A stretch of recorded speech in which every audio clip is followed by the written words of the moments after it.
Hi, everybody. I'm Jessica Mokhiber, and I'm here with Jill Sheehan from Empire Charter Consultants, and we are continuing the series of FAQs and reflections from Jill's colleagues and friends from all across the nation who have worked with her in the charter school sector as she's in her 27th year now. And today we have three questions from Raj Thakkar. And first, can you tell us how you know Raj, how you've come to work with him before we dive into the questions? Do you know, I feel like I've known Raj forever. I don't even know the first time we were formally introduced. I'm dying to know if he does, though. Um, so I feel like we were in some weird charter school womb together in a different life. He's a finance guy, CSBM, along with Karen Daniels, the nicest guy. You can't find anyone ever to say anything bad about Raj. Like he's just such a nice guy. Um, I have been out drinking with Raj. Like that's a true testament, by the way, to how much I like you if I've been out drinking with you. I rarely ever like conferences go out drinking. I'll always go out with Raj. Um, we had like a whole week we were somewhere and we had sangria lunches where we literally just went to a table and ordered pitchers of sangria, like six of us. So he's in the charter school world. We cross paths all the time because he is the finance guy for the majority of the schools that we work with, and is the owner of CSBM. Great. And so Raj's first question for you is which organization do you feel that you impacted most deeply throughout your 27 years serving charter schools? What happened and how did it make you feel? Can you read that again? Sure. Which organization do you feel that you impacted most deeply throughout your 27 years serving charter schools? What happened and how did it make you feel? Okay. I just needed to regroup. You know how, like, when you don't have an answer, you have to have somebody read the question again, like a spelling bee? Of course. Uh, Empire.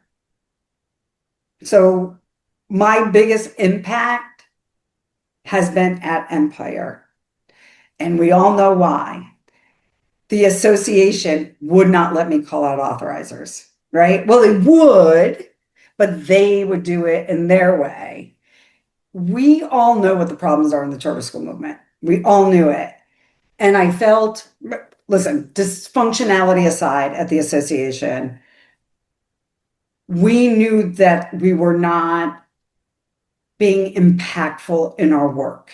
Yep, I can visit you, you can see my value, but being able to go into a school and sit down with somebody and say, here's 8 years of data. You've had no growth, but just being able to say it that way because I don't have to worry about bringing in membership money, right? So without that other part, we have done so many great things at Empire that no one will ever know about. Not ever. You can't even imagine the depth of our reach.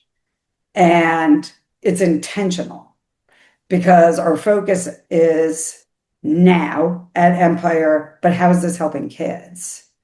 And so also we could block out all those other people who couldn't end every sentence with, and this is how it's going to help the students in our school.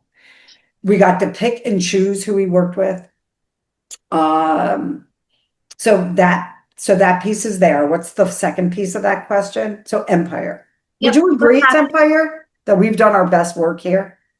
Do I agree? Yeah, Oh, we don't have to answer to anybody.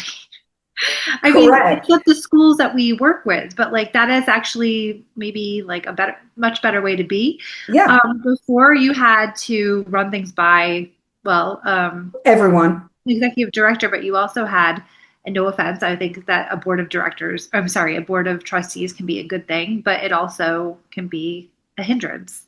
Yeah, And and we had a hindrance on the board. yeah, and it was really challenging when you knew in your gut something was right or wrong, but you were really had your hands tied. So I totally agree. And I do also think it's really interesting how you can work behind the scenes and make an impact and move things and ways that you couldn't before, but that it's also not public because there's not a lot of people who would be really content with doing work without the recognition, and that is the difference, I I can think. get into this for recognition. Um, Recently, like, what's today, Wednesday? Yes. So Monday, I got a call from someone. I hadn't heard from her in a while. And she was saying something, and she's like, they don't like you, but man, they respect you. And I just thought that was super funny to hear somebody say. And I was like, that's funny because if I don't like you, I normally don't respect you. But I understood what she was saying to me, which is, right, I have written a lot of stuff, as you know, Jess, because you have to edit everything and try to think like me. So I've written a lot of stuff. We've never received a cease and desist letter.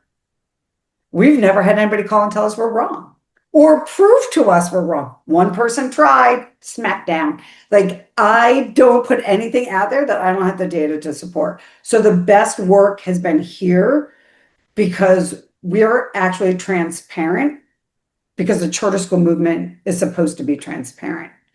And when we call things out and we are asked not, no, you shouldn't call out SUNY, as that guy texted me one day, it doesn't help if you call out SUNY. Help It doesn't whom? help schools if I don't, Right. right? So again, I think in one of the other videos we talked about the reputation, like I'm going to toe that hard line. I get to toe it harder at Empire. All right, what's the second piece of that question? I think you basically answered it. He just is Okay. asking how it made you feel, and I think it makes you feel probably empowered and emboldened. I'm guessing just based on Um, your answer.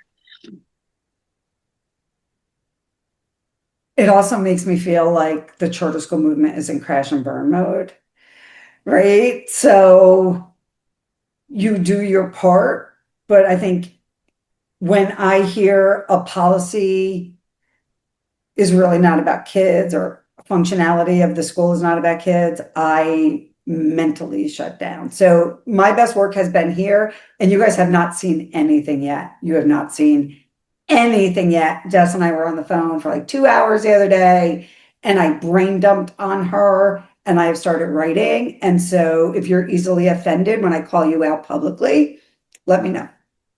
Okay. Yeah, stay tuned for Jill's writing. We're excited about that this year. Okay, Raj's second question is which one memory makes you laugh to the point you almost pee in your pants when remembering it? So, okay, so one, there's been a lot of very funny moments. I do want to shout out Raj for that question It's a good because I one. think the one thing that people don't realize is I have a very good sense of humor, like a very wicked, sharp sense of humor, and I think very fast. So when somebody makes a comment, I will immediately make a comment back. It's just that's how my brain works. I want to share a moment with Raj. We were at an event and it was an open bar and we were sitting at a table. There were a bunch of charter school people. I can't remember everyone who was there, but it was definitely me and Raj. And I took two straws. He was talking to somebody and then he turned around, but I had like two straws like I was a walrus. And we both started laughing. He still has the picture. He like will randomly send it to me. And we couldn't stop laughing, but there was this guy there. Just I don't know his name. But we called him the Sausage King. I don't know what happened with this vendor, but he hung out with us because our table was so loud and laughing. Like other people left to go to the other side of the room. And he became known at our table as the Sausage King. I don't know what he had to do with sausage, like to this day. And I couldn't tell you his name. If I saw him, I would yell Sausage King. Years later, Bob Bellafury is at some event and he's like, some guy named the Sausage King said hello. She said hello, and it started me laughing all over again. So that is one funny memory. Like I don't even know what happened. Uh, I was at an event where there were all school leaders, and I was sitting next to a school leader. She's no longer at that school. She was that day. And somebody went on stage to talk, but the person had so much plastic surgery and the lights were shining on them. And without even thinking, I was like, oh my God, she's going to melt. Like it was so, and this was many years ago, it was like so melty looking. Like, it was so like shiny. And the school leader, who I didn't know well at all, doubled over laughing. But now I'm laughing because she's laughing. I have never worked with this school leader, but every few months I will get a text from her asking me if I remember that day. So like listen, Yeah, there's been a lot of funny times. There's been a lot of funny times. I have had and more laughs than tears. Uh, you know what's really funny about that too is when you think about the people I'm closest to in the charter school movement, they all have the same sense of humor. Like we all have the same, like we all find the same ridiculousness hilarious. And so you see that pool of people that I actually talk to in the charter school movement. And as for leaders, Charlene Reed, Marianne DeVivio, Melissa Melkonian, we all have the same random sense of humor, right? Like you get each other. we talked, Humor helps you get through all of the things you need to get through. yeah, we talked about this on a prior video, but it is imperative.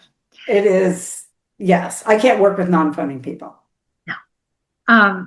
Can't be too serious all the time.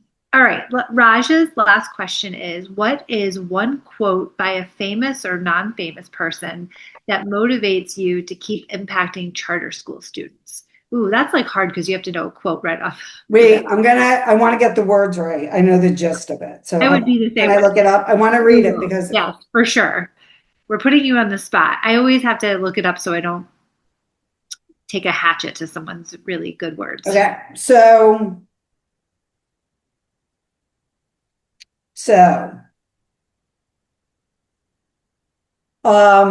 obviously I'm older. I'm the oldest. I am the work mom, no matter how much I try to get around of it, even with my own kid, who I'm really his mom.